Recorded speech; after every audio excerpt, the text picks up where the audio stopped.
과거를 보러 한양으로 향하던 옛 선비들이 중령을 넘으면 죽죽 미끄러지고 추풍령을 넘으면 추풍 낙엽처럼 떨어진다며 굳이 먼 길을 돌아서라도 반드시 넘던 고개가 하나 있었어요.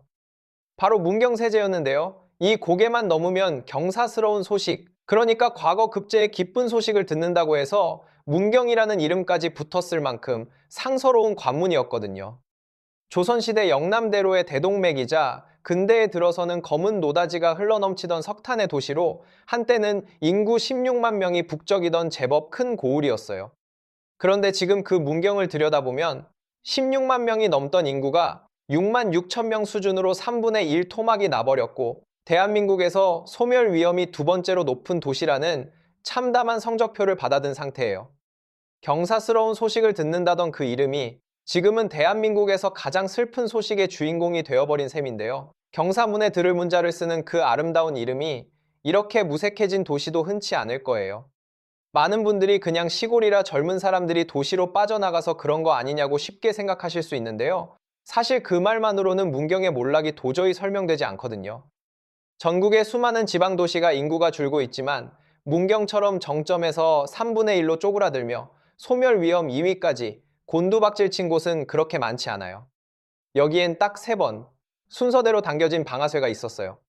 오늘은 그 3번의 방아쇠가 어떻게 한 도시를 무너뜨렸는지, 그리고 그 이야기가 왜 문경만의 이야기가 아니라 하나의 자녀치게어 살아가는 우리 모두의 이야기인지를 차근차근 풀어볼게요. 먼저 문경이 어쩌다 그렇게 큰 도시가 됐는지부터 짚어야 이 몰락의 무게가 제대로 와닿을 것 같아요. 문경은 태생부터 길목의 도시였어요. 부산 동네에서 한양으로 이어지던 조선시대 영남대로 그 400 몇십 킬로미터에 달하는 조선의 고속도로가 반드시 통과하던 심장부가 바로 문경세제였거든요.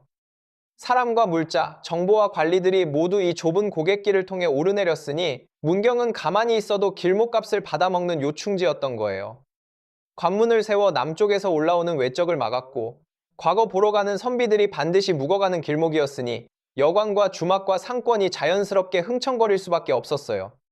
그리고 근대에 들어서면서 문경에는 또 하나의 대동맥이 생겼어요. 바로 땅속에 잠들어 있던 검은 노다지, 석탄이었어요. 문경은 국내 제2의 탄전지대로 불릴 만큼 석탄이 풍부했는데요. 일제강점기인 1938년 은성광업소가 문을 연 것을 시작으로 문경 땅에는 크고 작은 탄광이 무려 73개나 들어섰어요. 관문의 도시가 이제는 검은 황금의 도시로 옷을 갈아입은 셈이었죠. 이 두 개의 대동맥, 그러니까 길목이라는 자산과 석탄이라는 자산이 문경을 16만 도시로 키워 올린 든든한 두 다리였던 거예요. 탄광이 한창 번창하던 시절의 문경은 그야말로 흥청망청이었다고 해요.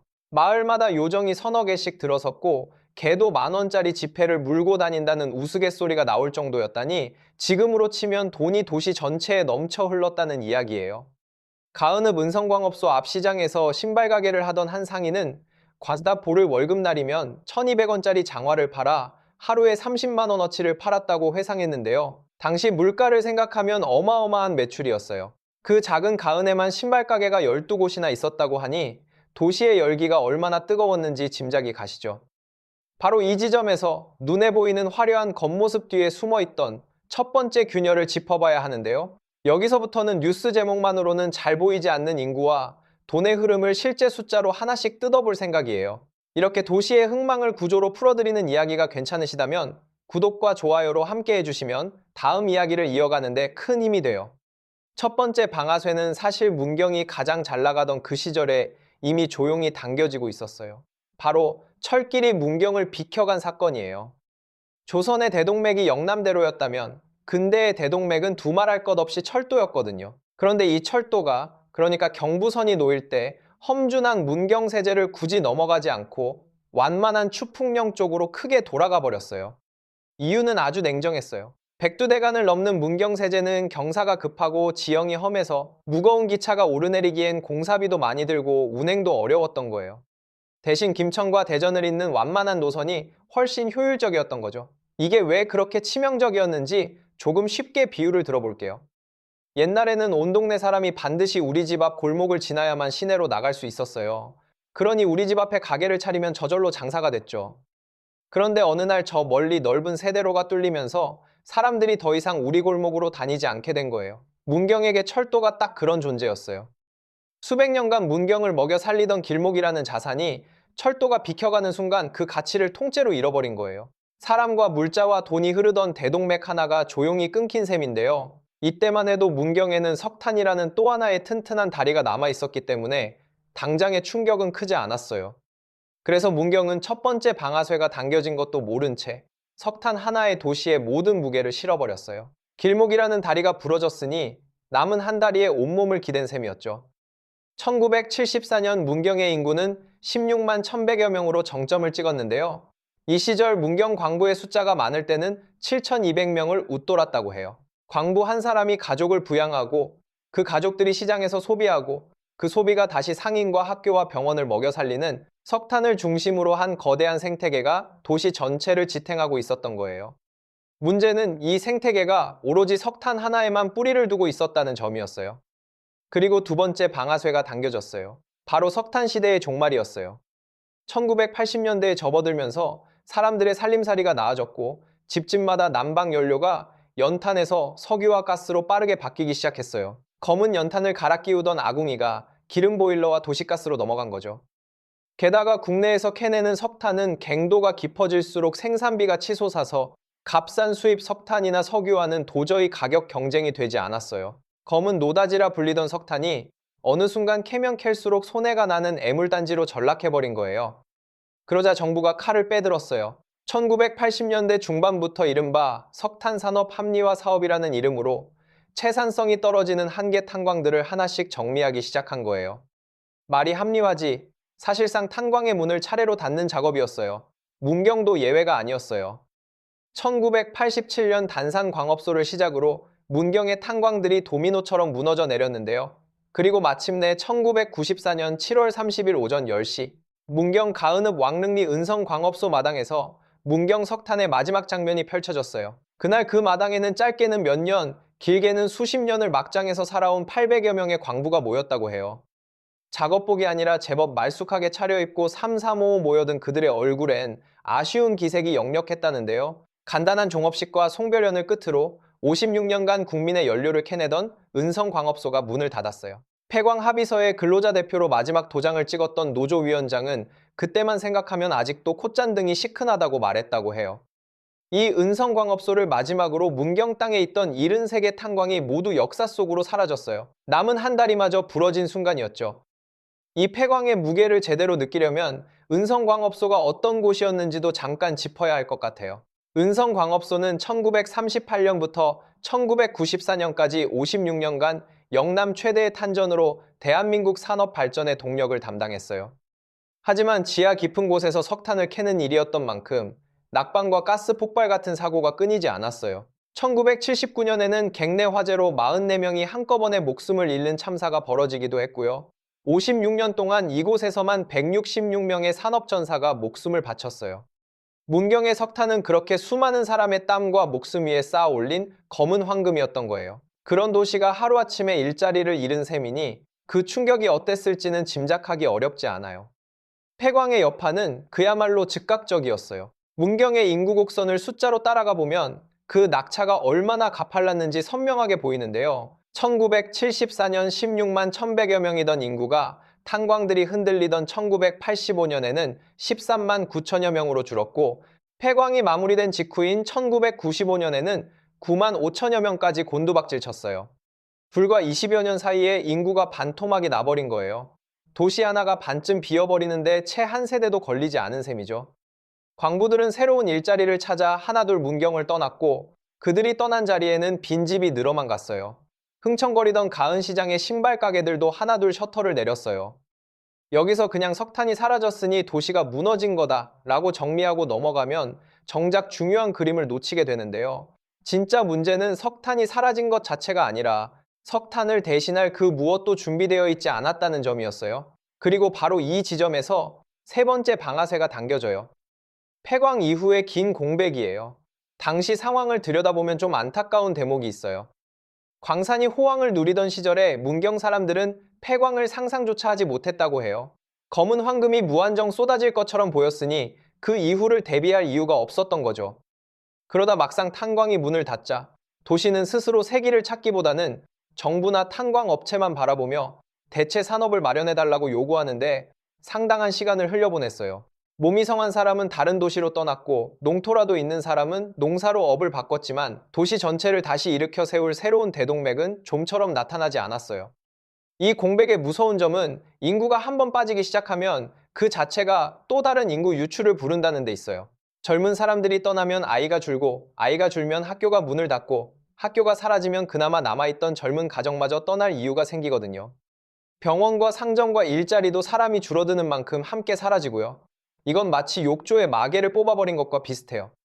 처음엔 천천히 빠지는 것 같지만 수위가 낮아질수록 소용돌이는 점점 빨라지고 어느 순간이 지나면 사람의 힘으로는 도저히 막을 수 없는 흐름이 되어버리는 거예요. 그렇게 폐광 이후에 긴 공백을 통과하는 사이 문경은 인구가 줄어드는 도시를 넘어 인구 구조 자체가 무너진 초고령 도시로 변해갔어요.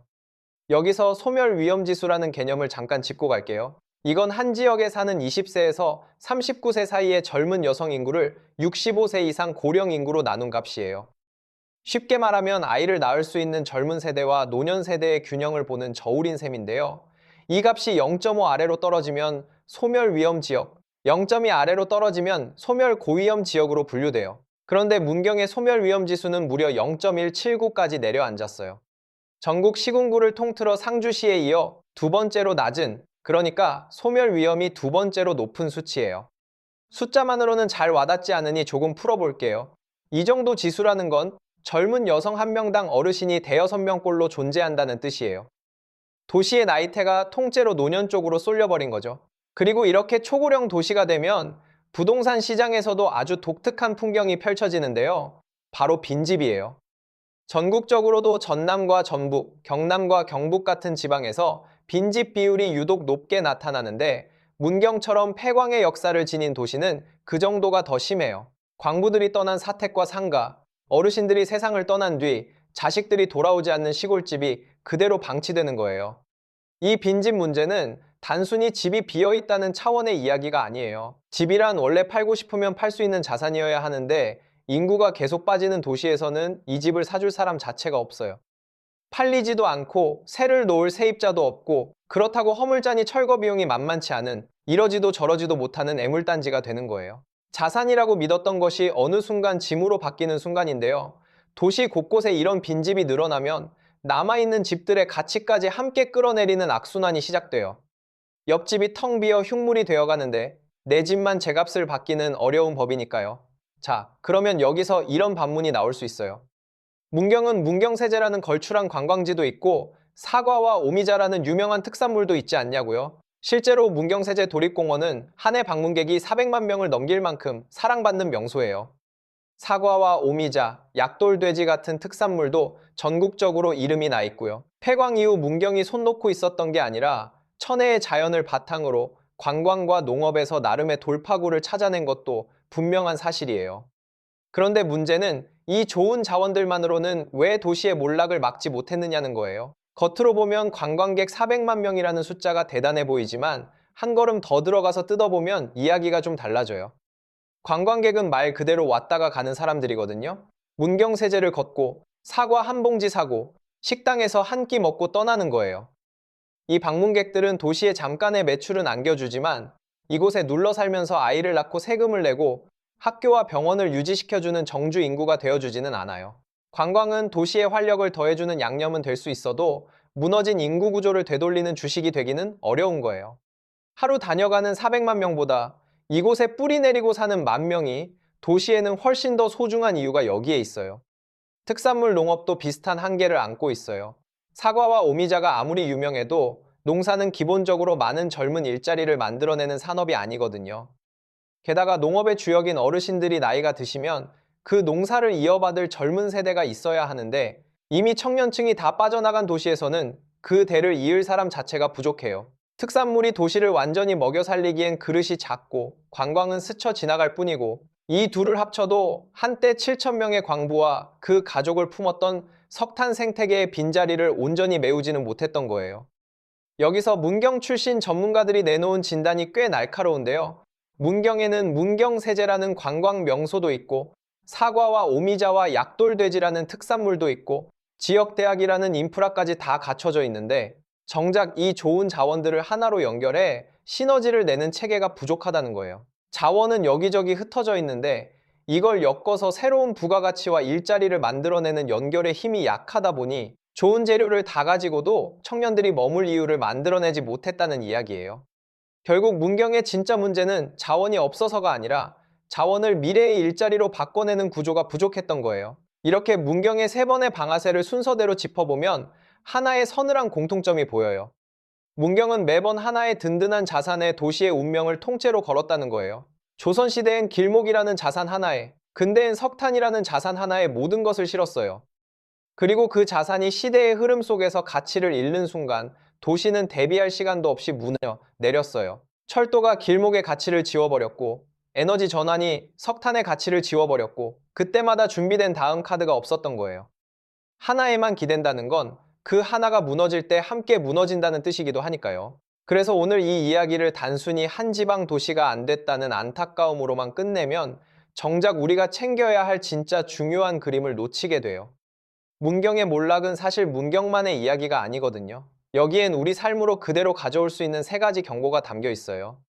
첫 번째 경고는 아무리 든든한 자산도 시대의 흐름 앞에서는 영원하지 않다는 거예요. 문경의 길목과 석탄이 그랬듯이 지금 우리가 절대 안전하다고 믿는 자산이나 직업, 기술도 시대가 바뀌면 얼마든지 그 가치를 잃을 수 있어요. 한때 평생 직장이라 불리던 자리가 사라지고 안전하다 믿던 기술이 새로운 기술에 밀려나는 일을 우리는 이미 여러 번 목격했잖아요. 중요한 건 지금 내가 가진 것이 얼마나 튼튼해 보이느냐가 아니라 그것이 10년 뒤, 20년 뒤에도 여전히 가치를 지닐 것인가를 냉정하게 물어보는 태도예요. 두 번째 경고는 하나에만 몰아넣지 말라는 거예요. 문경이 석탄이라는 한 다리에 온 체중을 실었다가 그 다리가 부러지며 주저앉았듯이 우리의 삶도 하나의 소득원, 하나의 자산, 하나의 능력에만 의존하면 그것이 흔들릴 때 함께 흔들릴 수밖에 없어요. 이건 꼭 돈 이야기만은 아니에요. 소득이든 인간관계든 삶의 의미를 채워주는 활동이든 여러 개의 다리로 서 있는 사람이 하나의 다리가 부러져도 넘어지지 않는 법이거든요.